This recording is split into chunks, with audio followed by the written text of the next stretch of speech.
Hello, everybody. We are live with Sonona Speaks Seminars, and this is Coffee Talk with the listing pros in real estate. This is Joe Sonona, and my guest this week is John Hamrick from Florida. How are you, John? Howdy, howdy. Pretty good. How are you today, Joe? I'm good. I'm good. So, tell me a little bit about yourself. Oh, man. I've been a real estate agent 3 years now.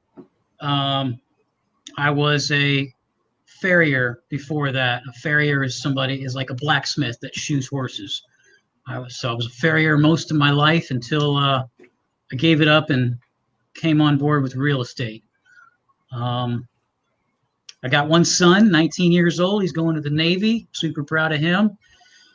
And just doing the regular daily grind, trying to get ahead in life, you know? I think you're doing more than your daily grind. You are a good lister, and you list some really great commercial properties and some really, I think I'm going to screw this up, farm properties as well.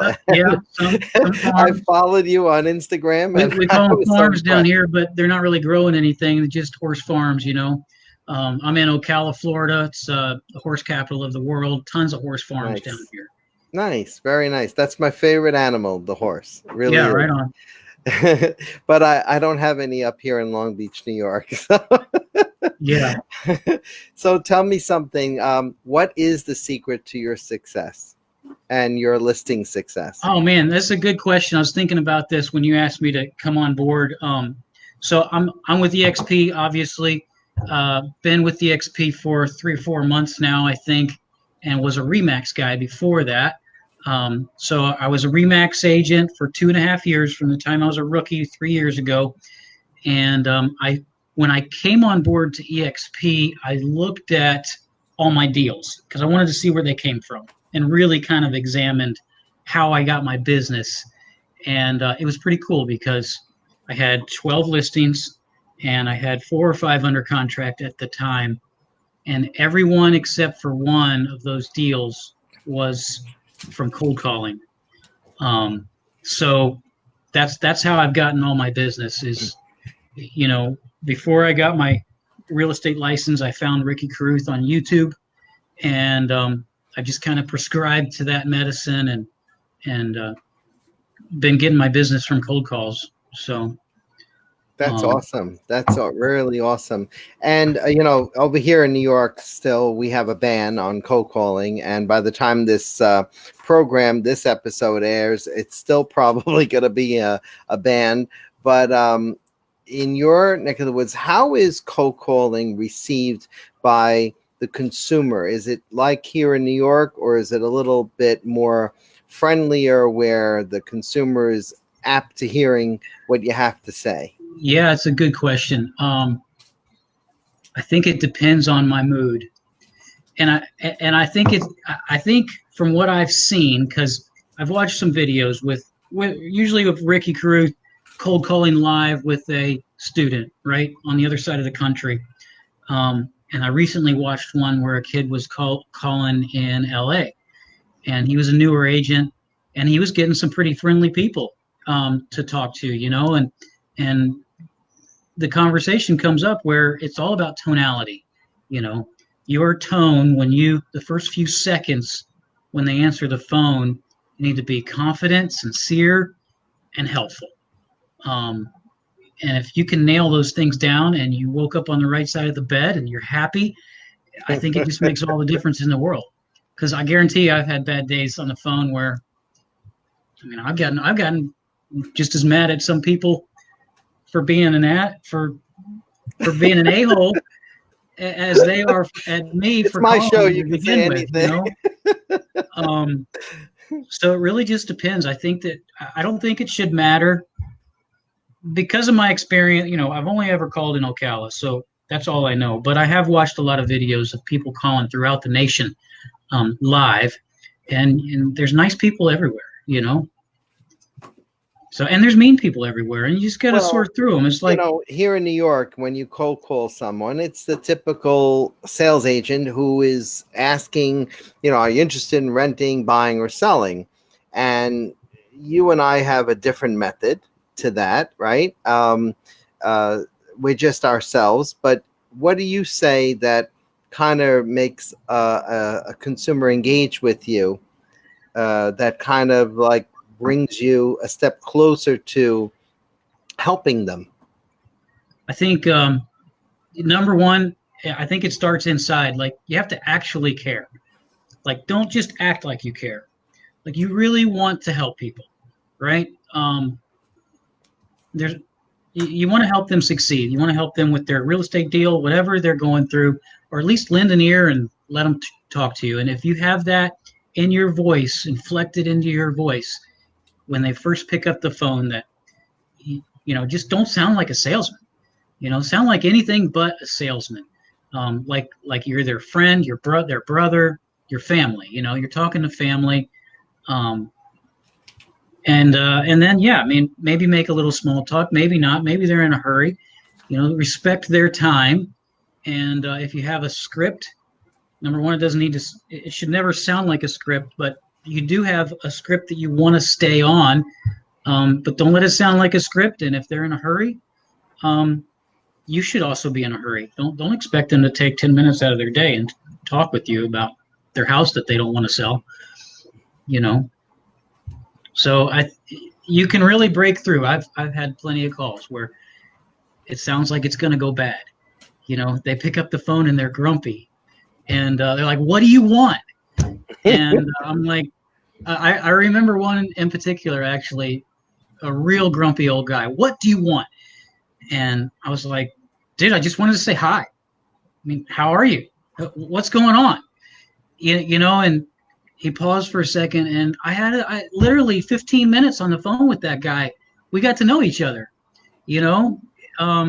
so you never know when you're going to make that little breakthrough of going from getting somebody grumpy that's used to talking to a salesperson to making a friend, Yeah, it's I remember I wasn't on the receiving end, but I was on the actually I received a phone call and I gave it back to the telemarketer like, listen, don't read from a script, just be you. Tell me what you want. Tell me what you're selling. And he was selling knives. And he said, I got this knife, I got that knife, I got this knife. And I go, what do they do? Tell me what they do. And I'm trying, it turned into a coaching call. Yeah, no kidding. Yeah. And at the end of the call, he goes, I have to thank you. You taught me something about telemarketing that I didn't understand before. And that was just to be me, just to be natural me. And I said, good, I'm glad. And he says, well, so do you want to buy these knives from me? I go, no, I don't want to buy anything from you. I go, the advice I gave you is going to land you so many purchases now because now you're not reading off a script. And he started laughing. I was laughing, and I wished him a good day. And maybe I did something good for that person to kind of give them a way of being natural you. And that's really what we do when we cold call, is that we have to be natural us, but we can't be salespeople at all. No. And I know we're in a very similar situation where we deal with a lot of people. How many cold calls do you make per day to try to get listings? Lately, I've only been on the expireds. But when I think back to how the first couple years of my business went, I never made enough cold calls. I never felt like I ever made enough. Like I'd spend a couple weeks, a couple hours a day, a couple days per week, maybe on a 2-hour call session is how I built a reasonable business. I mean, it could have been so much better though. But the little amount of cold calling that I did do, I gathered email addresses, I put them on a weekly email to stay in touch with them. And that really got me a lot of business. So if you can spend 4 to 6 hours a week cold calling, but that's like a minimum. Like there's no reason for an agent that doesn't have any business to not stay on the phone all day long. And I always tell myself, before I'm fixing a call. If I just make one call session, the next 2 hours, I'll overwhelm myself with business for the next couple of days. And I do. I get people that want to know what their property's worth, and I'm just doing a little bit of research for everybody and sending them emails and doing stuff in between my, transaction stuff, servicing my listings. It will be an overwhelming amount of business to make one efficient call session where your tone is good and you're really connecting with people. How many listings do you personally get from cold calling? Do you get all your listings, or is that yeah, like 99% of all my stuff. Yeah. I'm very impressed. But see, I take it back to a cold call, but a lot of times it's a referral from the house I sold from a cold call, right? Yeah. So, but I can track it back. I was like, okay, I called that neighborhood 2.5 years ago. I sold his house, and this person called me because I sold that house, and they knew that person. You know what I mean? So I'd go back to the original, how did I get that business? And it came from the cold call, even though it was actually from servicing my client well, selling their house. They liked me. They passed my name on to somebody else. You know what I'm saying? So I guess you could call that a referral. Do you use any special secret sauce that you can give us when you do your listing presentation, or is it? This is my listing presentation sucks. It sucks, and I've tried to take it. I take something like this, like just comparables, okay, right? Comparable sales, and my listing agreement, and I stick it in a folder, and I give them an EXP pin, and so I go in. The first thing I want to do though is connect, right? You go in, you got your folder, just lay it down on the table, say hello, and it's like, okay, you want to, I guess, just give me a tour. Let's see this house, and then, and in the tour, I'm trying to make some small talk, find that relating subject matter that we can talk about and make a connection. That's the most important thing. Now, do you have like a PowerPoint? Do you do anything like that? No. Okay. No. And I've tried to. So what do you tell them about marketing and technology? So I do have a piece of paper that kind of outlines what I'm going to do to sell their house. Yes. But a lot of times we don't even talk about it. Wow. It's like you go through the tour and you talk to them a little bit about maybe what I do, and yeah, I'll tell them what I do. I'm gonna do this to market your property. I'm gonna call it professional photography. I'm gonna take my time and get the description right, and it's gonna go into EXP's system and into the MLS, but the MLS is gonna shoot it out to Zillow and Realtor.com and 50 other search engine sites, and I'm gonna post it up on Facebook and run some ads. That they're minimal ads to me anyway, but they do get results in Facebook. And just get as much exposure as possible. And I'm going to do my part to market the property. And as long as the market supports our price, it will sell. Do you use any other special technology, or no? Just the social media, photography, and what else? I think that's it. So photography. I know you do a lot of video, which is awesome, by the way. Yeah, I have a videographer, but I mean, that's just for social media stuff. That's for my advertisement. Like, who watches a video? Maybe video helps for out-of-staters. I have sold a couple houses sight unseen where they close the same day that they see the house because they're driving their U-Haul down and mom or brother helped them pick out the home. You know what I mean? So they never actually different than New York. so that happens, and it's helpful to have video and or one of those 3D type of tours where they can walk through the home on their computer. Right. So I have done that. I'll do a 3D tour when there's features to show off, like ceilings and good floors and built-ins in the walls.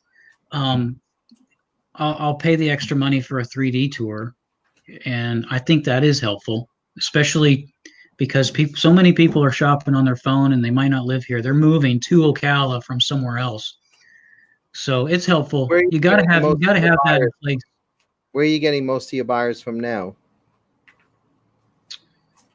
Um, Referrals. Um, I do put up some Facebook stuff. I'll get calls on my Facebook marketplace because I take my listings and I put them in the Facebook marketplace. I will get calls there. They'll come through my EXP website and call me up and want to see something. Sometimes it's not my listing, Mm, and so that's where I'm getting some buyers for sure. that's So great. That's great. And I've seen your branding commercials and your Instagram stuff. I think it's great. I think it's wonderful how you showcase also your listings. And um, usually what gets into, what stands out for you in my head is it looks like a stable, and then you bring your sign out there and you posted another sign somewhere, yeah, and you're selling this plot of land and that plot of land, and yeah, it's just awesome. and it looks like I'm doing a lot, and maybe I am doing a lot compared to some You people. are doing a lot. But if all you do is show every property in a social media post, and you can do it 4 or 5 times through the life of having a listing, show the same property of whatever you're doing there, right? Okay, hey, I just got a brand new listing. Like you just get the contract signed, and on your way out of the house, on your way to your car, you tell the owner, look, I'm just going to shoot a super quick video going to the car here so that people know this listing is coming online. So there's one post. And then you're going to meet the photographer. There's the next post. You take a little video of the photographer taking pictures, and take a picture of the sign, brand new listing, and then when it goes online the next day, there's another post. You know what I mean? And people think you're doing a ton, but that was only one listing. So, in my mind, social media is not selling the property; it's selling me. Right. You know, I'm never going to sell a house on Instagram, or I mean, maybe it'll happen 1% of the time, if that. I'm selling myself. People want to know who you are.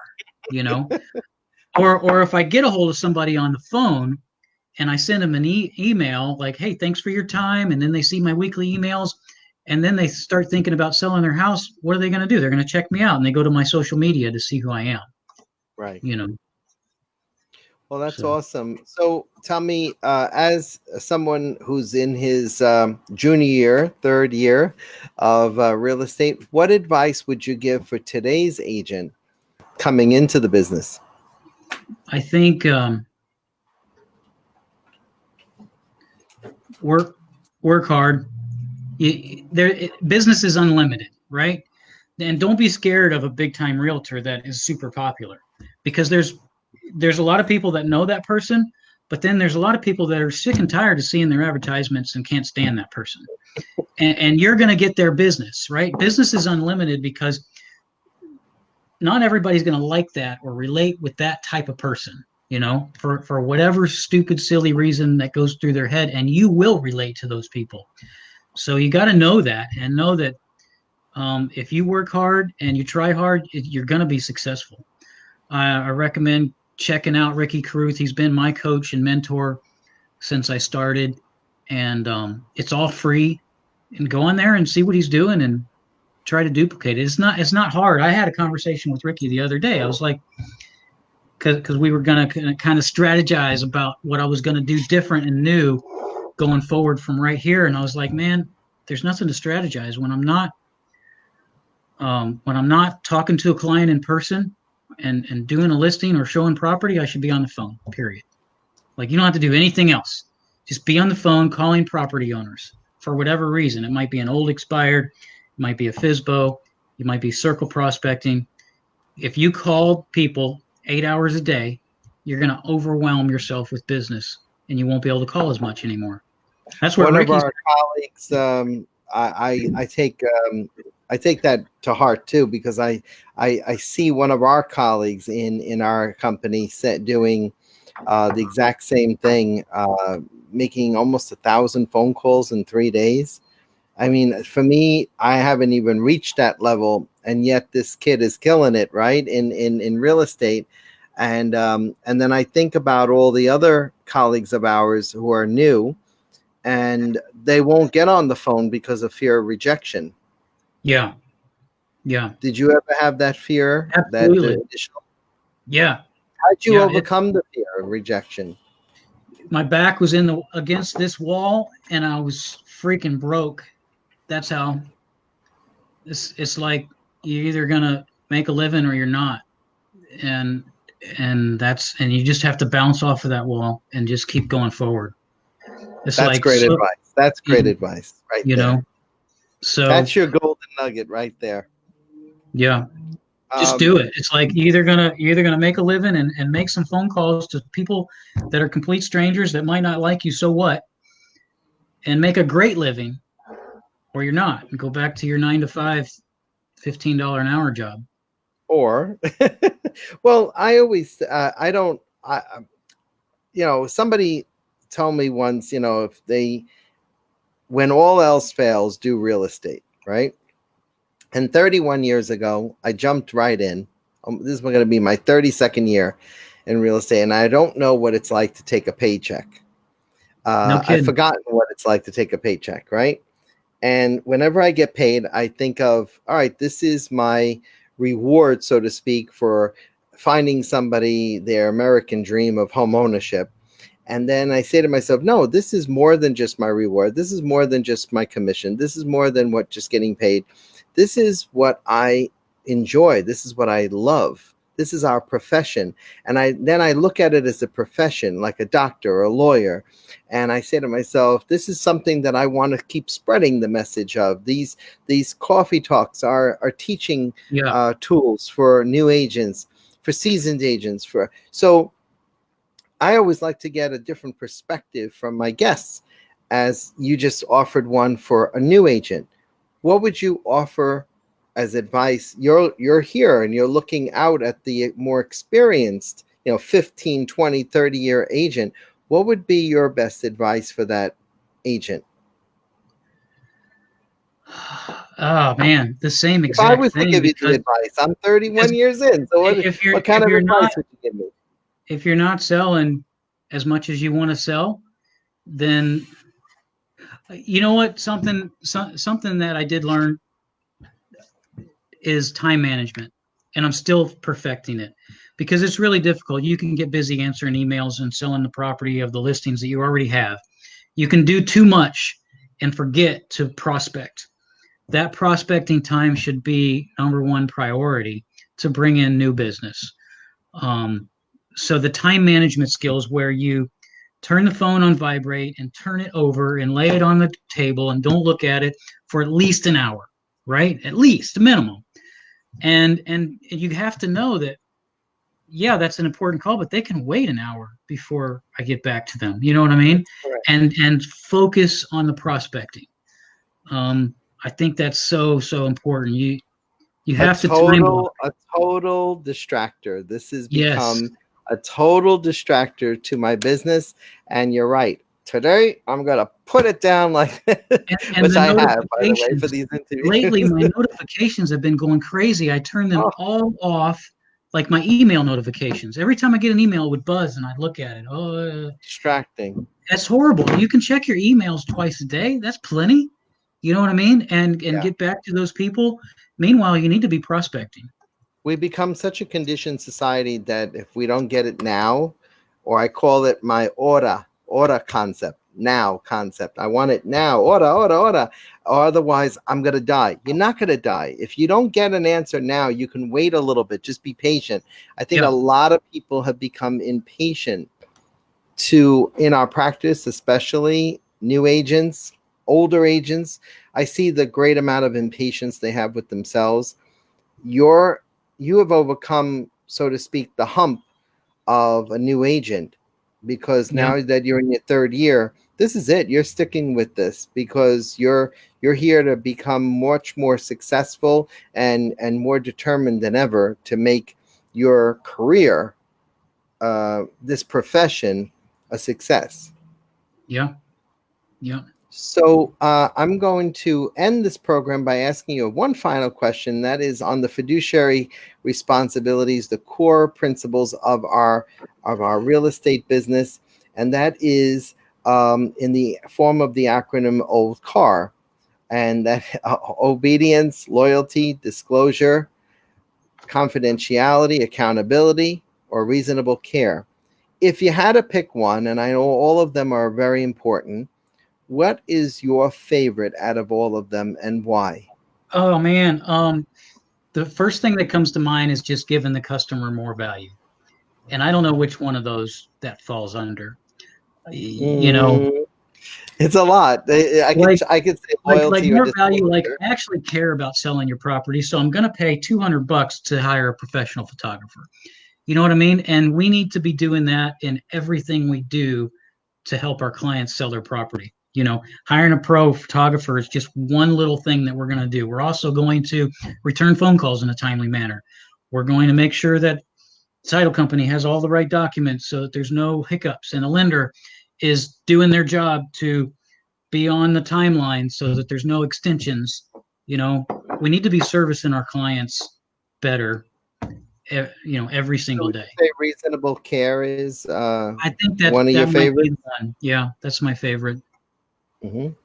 because that Well, sets me apart from all the other yahoos out there calling themselves a real estate agent. I feel like there's a huge percentage of real estate agents that don't give a crap about their clients, and I'm not one of them. I'm up. That sets me apart, and I could complain about those agents all day long, but it makes me look good.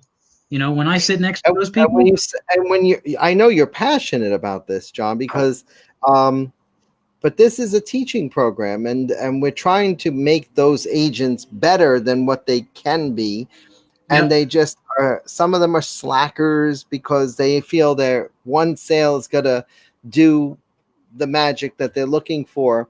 But there are people in this business that have only been, they work at it part-time, or as I say, no time. You know, we're full-time agents, and we give our the best to our Yeah. clientele as we can, right? Yeah. We should. Yep. Yeah, absolutely. Last minute words. Uh, I don't know. Make friendships with your clients, because I've gotten a lot of business from referrals after the sale. Like once you sell somebody a property, it's not a one and done deal. They're going to want to sell another property a few years down the road, and they're going to tell their buddy or their neighbor about you, and you're going to get a lot of business from them if you cared and you stay in touch with them. Just to keep them on the weekly email drip, but it's more than a drip. It's actually a personal email that you put a little effort into so Correct. that it's interesting and they get to see you and their local market. So stay in touch with people, make friends with your clients, and it'll pay you back tenfold.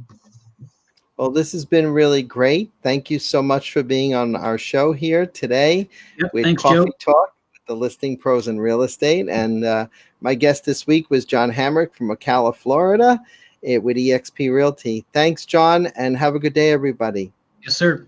See ya. Take care.